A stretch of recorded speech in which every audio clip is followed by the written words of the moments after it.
Hello भाई लोगों, कैसे हैं आप। देखिए, आपका भाई आज फिर से आपके सामने एक नई वीडियो को लेकर आया है जो कि बेस्ड है अकाउंटिंग कन्वेंशंस पर। फ्रेंड्स, मैंने एक और पार्ट बनाया था पीछे अकाउंटिंग कंसेप्ट्स का, वो भी आप देख सकते हैं मेरे चैनल फर्स्ट चॉइस अड्डा पर। और वीडियो को पूरी देखना ज़रूरी है, तो पूरी वीडियो को देखिए और समझिए। चलिए शुरू करते हैं। पहला कंसेप्ट या पहला कन्वेंशन जो है फ्रेंड्स, वो है कंजर्वेटिज्म।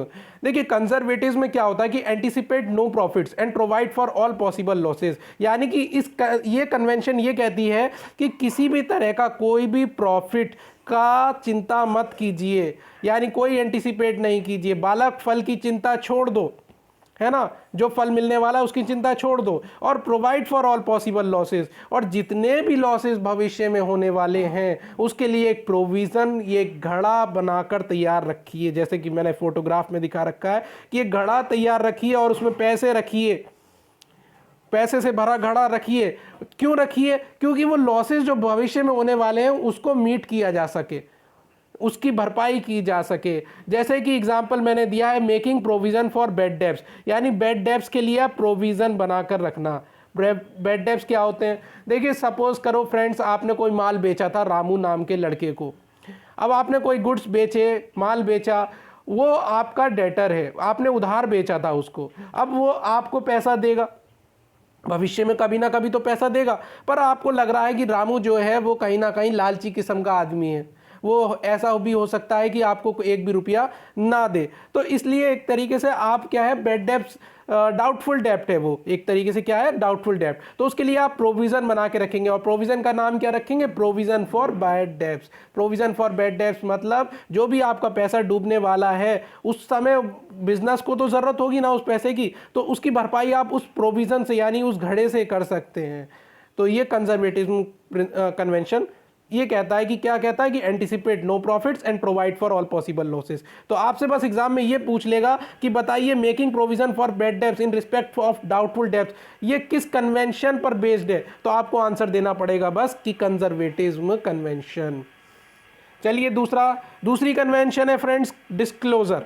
डिस्क्लोजर क्या कहता है? देखिए, डिस्क्लोजर कन्वेंशन ये कहती है कि all significant information, all important information, जितनी भी सारी महत्वपूर्ण जानकारी है वो फुली और फेयरली डिस्क्लोज्ड होनी चाहिए फाइनेंशियल स्टेटमेंट्स में। फाइनेंशियल स्टेटमेंट जैसे कि ट्रेडिंग प्रॉफिट एंड लॉस या बैलेंस शीट, ये जितनी भी आपके फाइनेंशियल स्टेटमेंट्स बनते हैं साल के आखिर में, उसमें वही इंफॉर्मेशन लिखी जानी चाहिए जो महत्वपूर्ण है, इंपॉर्टेंट है, और पूरी की पूरी लिखी जानी है और सही से अच्छे से लिखी जानी है।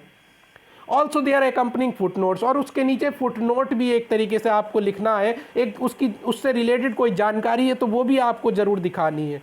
जैसे कि कंटिंजेंट लाइबिलिटीज़, मैंने एग्जांपल दिया, ये क्या होती है? Contingent liabilities are shown in footnote of balance sheet. Contingent liabilities balance sheet में दिखाई जाती है, पर ये होती क्या है फ्रेंड्स? देखिए, कंटिंजेंट लाइबिलिटीज़ वो लाइबिलिटीज़ होती हैं जो अनसर्टेन होती हैं, यानी ऐसी जो फ्यूचर इवेंट्स में, ऐसे अनसर्टेन फ्यूचर इवेंट्स जो हो सकते हैं भविष्य में, है ना, हो भी सकते हैं पर नहीं भी हो सकते। जैसे आपका सपोज करो कोई केस चल रहा है और उससे रिलेटेड आप जो केस चल रहा है वो आपका कहीं ना कहीं इफेक्ट डाल सकता है आपके प्रॉफिट या लॉस पे, आपके प्रॉफिट या लॉस पे कोई इफेक्ट डाल सकता है वो जो बिजनेस चल रहा है आपका, है ना। तो वो कंटिंजेंट लायबिलिटी अगर ऐसा हो जाएगी तो आपके बिजनेस पे इफेक्ट डालेगी, तो उसको भी दिखाना ज़रूरी है। और वो बैलेंस शीट के अंदर नहीं दिखाई जाती फ्रेंड्स, वो बैलेंस शीट के बाहर दिखाई जाती है। तो क्वेश्चन एग्जाम में ये भी पूछा जा सकता है कि बताइए, कंटिंजेंट लायबिलिटीज़ क्या बैलेंस शीट के इनसाइड में अंदर दिखाई जाती है या बाहर दिखाई जाती है? तो आप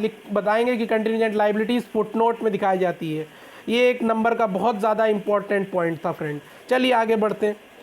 तीसरा है फ्रेंड्स कंसिस्टेंसी। देखिए, कंसिस्टेंसी क्या होता है कि अकाउंट लगातार, accounting practice should remain same from year two year, यानी कि जो भी अकाउंटिंग प्रैक्टिस आप कर रहे हैं, जो भी रूल्स एंड रेगुलेशंस फॉलो कर रहे हैं, वो आप साल दर साल, हर साल एक ही जैसे रखिए, सेम रखिए। देखिए, इससे फ़ायदा क्या होगा, इससे बेनिफिट क्या होगा कि जो रिजल्ट्स होंगे, रिजल्ट्स ऑफ डिफरेंट ईयर्स, तरह तरह के जितने भी साल होंगे उसके रिजल्ट्स जो आएंगे विल बी कंपेरेबल। आप कंपेयर कर सकते हैं तब ही जब अकाउंटिंग रूल्स जो होंगे वो कंटिन्यूसली एक ही जैसे फॉलो किए जाएंगे। जैसे कि डेप्रिसिएशन, आप किसी एसेट पर, आप किसी फिक्स्ड एसेट पर डेप्रिसिएशन चार्ज करते हैं, फिक्स्ड एसेट्स कौन कौन से हो सकते हैं बता देता हूँ। लैंड एंड बिल्डिंग है, फर्नीचर है और आपका मशीनरी है। इन सब पे आपको हर साल डेप्रिसिएशन चार्ज करना पड़ता है फ्रेंड।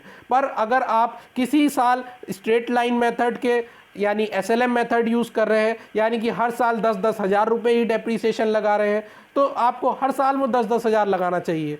पर अगर आप किसी साल स्ट्रेट लाइन कर रहे हैं और किसी साल WDV स्ट्रेट लाइन और किसी साल WDV यानी written down value method use कर रहे हैं, तो कहीं ना कहीं आपका फिर रिजल्ट जो होगा वो आप कंपेयर करने में आपको दिक्कत आएगी। इसलिए ये कंसिस्टेंसी कहता है कि एक ही जैसा मेथड यूज़ करना चाहिए। WDV मेथड क्या होता है कि रिटर्न डाउन वैल्यू मेथड, यानी कि आपने अगर एक साल जैसे सपोज करो पहले साल 10,000 लगाया, तो यानी दूसरे साल आप वो वैल्यू को घटा के फिर उस घटी हुई वैल्यू पर डेप्रिसिएशन चार्ज करते हैं, तो ये WDV यानी रिटन डाउन वैल्यू मेथड होता है। तो कंसिस्टेंसी में आपसे बस इतना पूछा जा सकता है कि बताइए कि कौन सा ऐसा कन्वेंशन है जिसमें same practice, accounting practice use की जाती है ईयर आफ्टर ईयर, तो आप बोलेंगे कंसिस्टेंसी। चौथा है कन्वेंशन मटेरियलिटी। देखिए इस कन्वेंशन के according accountant should report only what is material. Accountant को वही चीज़ दिखानी पड़ेगी जो मटेरियल है, वो चीज़ दिखानी पड़ेगी जो इम्पोर्टेंट है, और इनसिग्निफिकेंट जो इम्पोर्टेंट नहीं है डिटेल्स वो दिखाने की ज़रूरत नहीं है फाइनल अकाउंट्स में। यानी balance sheet, trading, profit and loss, इन सब में कहीं ना कहीं आप इम्पॉर्टेंट चीज़ों को ही मैटर करते हैं, इम्पॉर्टेंट चीज़ों को ही दिखाते हैं, इनसिग्निफिकेंट डिटेल्स को इग्नोर कर दिया जाता है। जैसे कि all important and relevant information related to financial statement should be disclose to users of accounts that may influence the decision. यानी कि इम्पॉर्टेंट और रिलीवेंट इंफॉर्मेशन ही दिखानी है फाइनेंशियल स्टेटमेंट्स में, और इसके अलावा कोई भी नहीं दिखानी है। इससे आपका डिसीज़न जो है वो इन्फ्लुएंस होता है ना।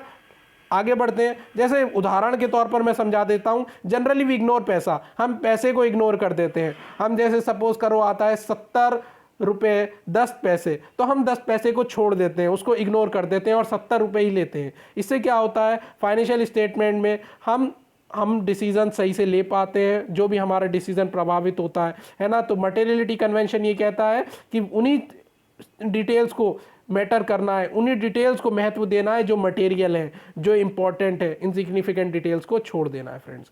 थैंक यू फ्रेंड्स, आज के लिए इतना ही, मिलते हैं नेक्स्ट वीडियो में, तब तक के लिए थैंक यू वेरी मच। और वीडियो को लाइक करना ज़रूर चाहिए फ्रेंड्स, वीडियो को ज़रूर लाइक करें और चैनल को सब्सक्राइब करेंगे अपने भाई के चैनल को, है ना। और बेल आइकन को दबाना भी नहीं भूलेंगे, वो जो लाल बटन है वो दब जाना चाहिए फ्रेंड्स, बाकी मुझे नहीं पता। Thank you friends.